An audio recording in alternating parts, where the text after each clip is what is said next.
Adelaide. Thank you very much, Deputy Speaker. I rise today to outline to the House the situation facing each and every Australian school and to call on both the Prime Minister and indeed the new Education Minister to abandon their pursuit of the biggest cuts to school education in Australia's history.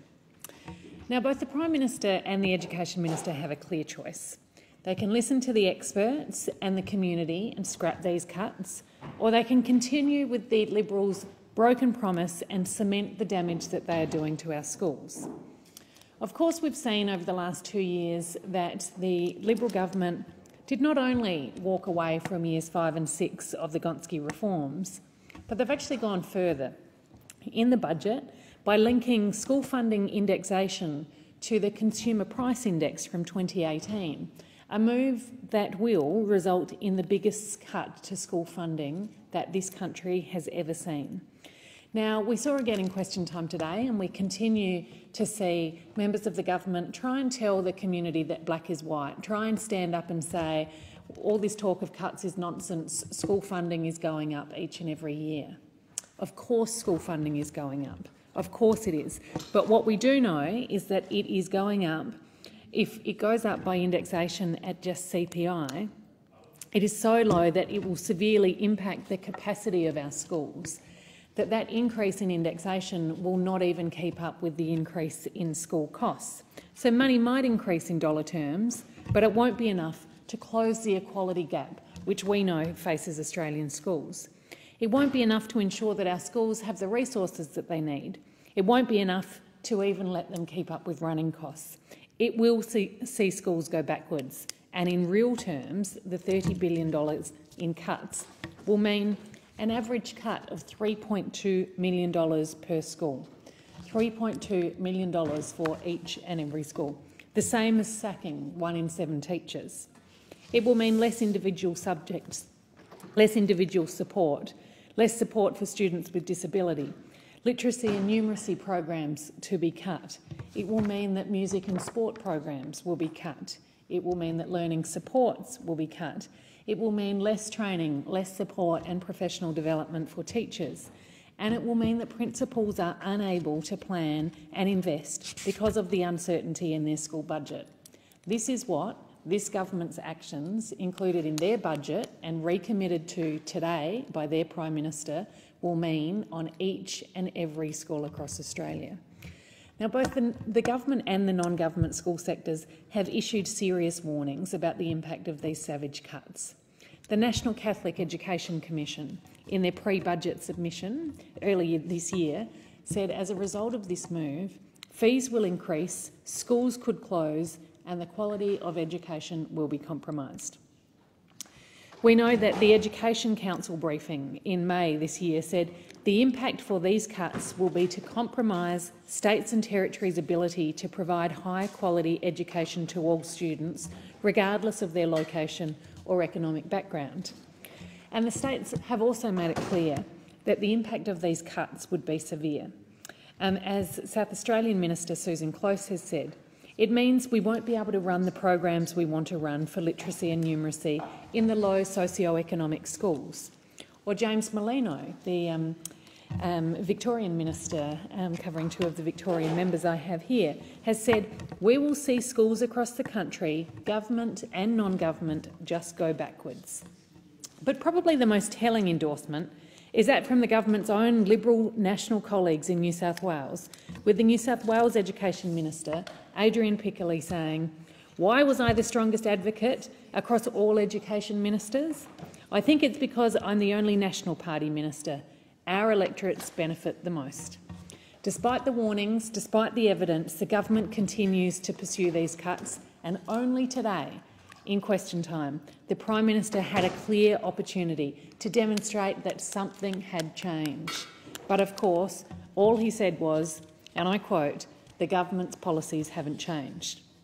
The really sad thing about this, the really sad thing about each and every school facing a real cut and going backwards from the situation where we're currently in, is we had already come to a consensus that our school system needed improving and that we needed to be lifting results and cutting the gap in the equity gap in our schools. We know that Labor handed the government a blueprint to a better, more equitable school system because we knew that something had to change.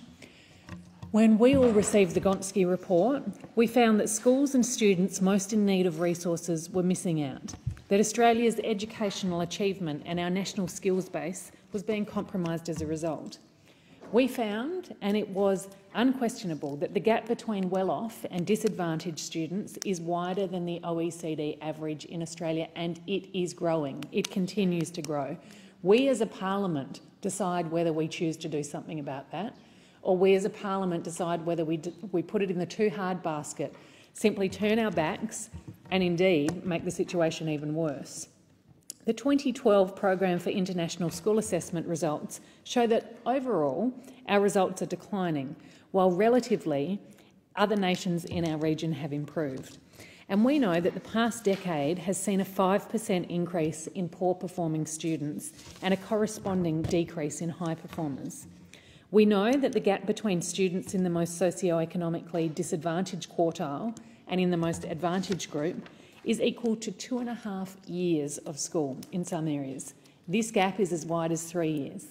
And for any members in here representing regional areas, these MPs should be concerned that regional students lag their city peers by almost a year, and remote students are almost 2 years behind. This is the reality of what is happening in Australia's schools, and this is what this parliament is absolutely obliged to step up and address. We know that whilst there was a blueprint for reform, a blueprint setting out the solutions and the way that we get there, this government tore that blueprint up, putting all of the hard-fought reforms at risk, failing to fund them from 2018 and taking a no-strings-attached approach to school funding. Well, of course, we know that the Gonski reforms were never given a chance to make a difference before the Liberals destroyed them, and that previous Minister Pyne came out with the empty rhetoric that we have heard from this government. But now we have a new Minister for Education. We have a new Minister for Education, and I know that many were hopeful that we would see a new direction. But sadly, we have the same tired old messages. The Minister for Education seems to be reading out the member for Sturt's playbook, recycling his talking points. He has said there's far more to getting better outcomes than just putting more money on the table. Well, I think everybody knows that. But what it fails to acknowledge is that the Gonski reforms weren't just about money. They were about making sure that the money reached those who needed it the most, and that the money was used in the areas that we know bring about the biggest impact. We know that ensuring that resources were making a difference, that states weren't simply being given a blank cheque, is what was at the heart of the reforms. If the Minister for Education is certain that money doesn't make a difference, he should perhaps try speaking to the parent of a child with a disability who's been told that they can only be enrolled part-time because of a lack of resources. He might want to speak to classroom teachers who feel so stretched because they don't have the support staff they need to ensure that their students reach their full potential. We know that intervention programs, allied health specialists, these all need money, and these are all things that make a very real difference. So is the Minister saying that teacher training doesn't require extra investment? It's investment, and making sure that investment goes to where we know it can make a difference, which is at the heart of the reforms we need to see. Failing to complete the full years of the Gonski reforms would also see a funding inequality between states, and as a South Australian, I know that my state will be particularly impacted upon. We know that this would be compounded by linking school funding to the Consumer Price Index, the government's current policy, the biggest cut to funding in our school's history.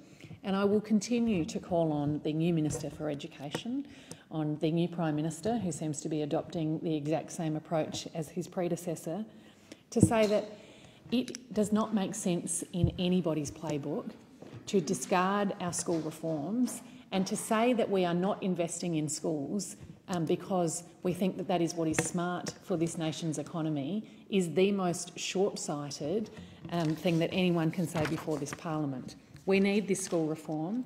We need to not turn our back on the evidence, and we need the government to actually step forth and say that they will reverse the biggest cuts to school funding in this nation's history, which have been included in this government's budgets on these members' watches.